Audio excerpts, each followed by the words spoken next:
대한민국의 위상, 인식은 우리가 안에서 생각하는 것보다는 밖에서 훨씬 더 높습니다. 제가 이번에 선거운동을 할 때도 당신이 대한민국 후보인 것에 대해서 감사해라. 국제사회가 지혜를 발휘하여 대한민국 후보를 선출하기를 기대한다. 뭐 이런 식의 이야기도 하고 그럽니다. 네, 저는 최근까지 외교부 국제법률국장으로 재직해왔고 지난 6월 뉴욕 유엔 본부에서 개최된 유엔 해양법 협약 당사국 총회에서 국제해양법재판소 재판관으로 당선된 이자형입니다.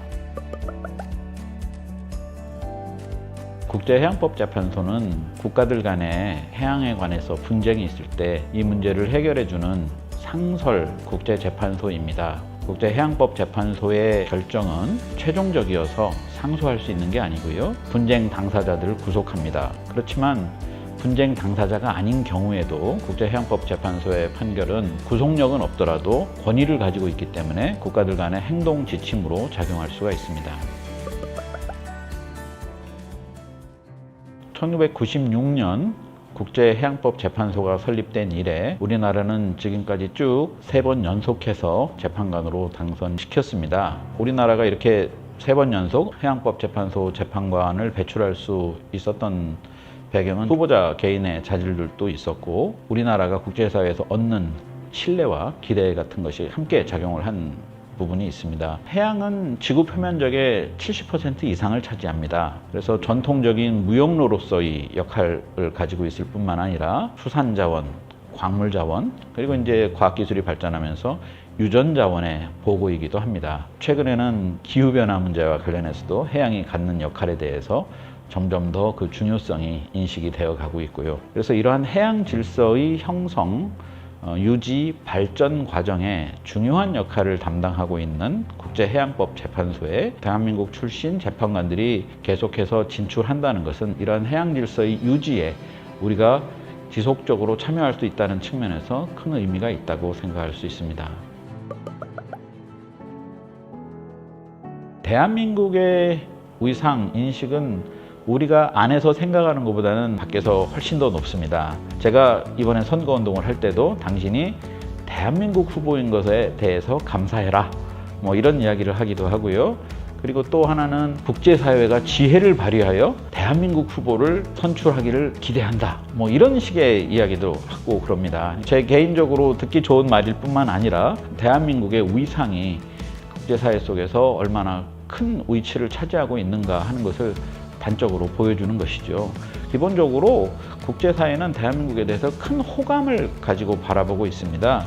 제가 이제 주 아프가니스탄 대사를 했었는데요. 그런 곳에서도 대한민국은 하나의 롤 모델입니다. 우리나라는 반세기 만에 원조를 받던 나라에서 원조를 주는 나라가 됐고 그러한 경제 성장뿐만 아니라 어느 나라도 부러워할 수 있는 민주주의가 성숙한 나라를 만들었습니다. 그렇기 때문에 이런 짧은 기간에 엄청나고 위대한 성취를 이룰 수 있었다는 것이 거의 모든 나라들한테 어떤 경의와 찬탄을 불러일으키는 사례인 것이죠.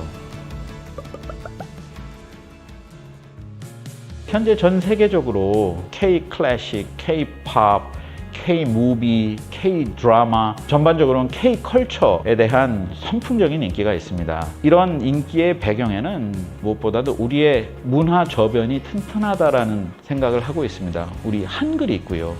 팔만대장경, 세계 최초의 금속 활자. 그러한 문화 저변이 아주 탄탄하게 깔려 있기 때문에 그러한 배경 속에서 지금 오늘날의 K-컬처가 나올 수 있다고 보고요. K-컬처에 종사하시는 분들의 엄청난 노력의 결과지요. 최선을 다한 노력이 그런 소프트 파워뿐만 아니라 하드 파워적인 그 경제력이라든지 어떤 정치적 민주화라든지 이런 측면으로 나타난 것이 하나의 그 증명이 되는 거죠.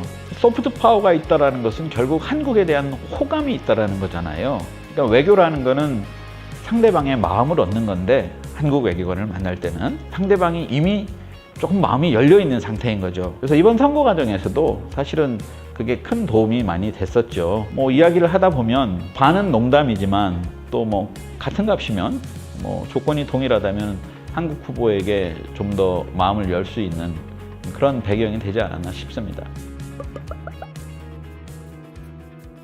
외교를 뭐 정무 외교, 뭐 경제 외교, 공공 외교 이렇게 나눕니다. 크게. 정무 외교와 경제 외교는 통상적으로 전통적으로 해오던 외교고요. 근데 최근 들어서 이제 공공 외교, 퍼블릭 디플로머시라고 합니다. 국민들을 대상으로 하는 거죠. 그 나라 국민들한테 파고 들어가는 퍼블릭 디플로머시가 되어야만 대한민국에 대한 그러한 호감이라든지 좋은 감정이 유지될 수 있고, 그리고 국민들의 힘에 의해서 그 나라 정부에 영향을 미칠 수가 있게 되는 거죠. 그래서 그런 퍼블릭 디플로머시, 공공 외교 부문이 계속 활성화되고 보다 더 확대되어야 된다. 뭐 이런 생각을 갖고 있습니다.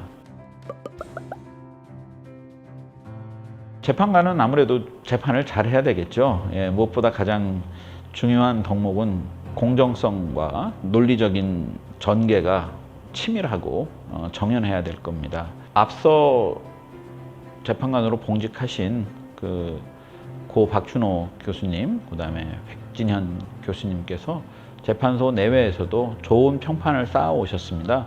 그래서 한국 재판관에 대한 기대가 큰 편입니다. 그래서 그러한 기대에 부응하기 위해서 최선을 다하겠습니다.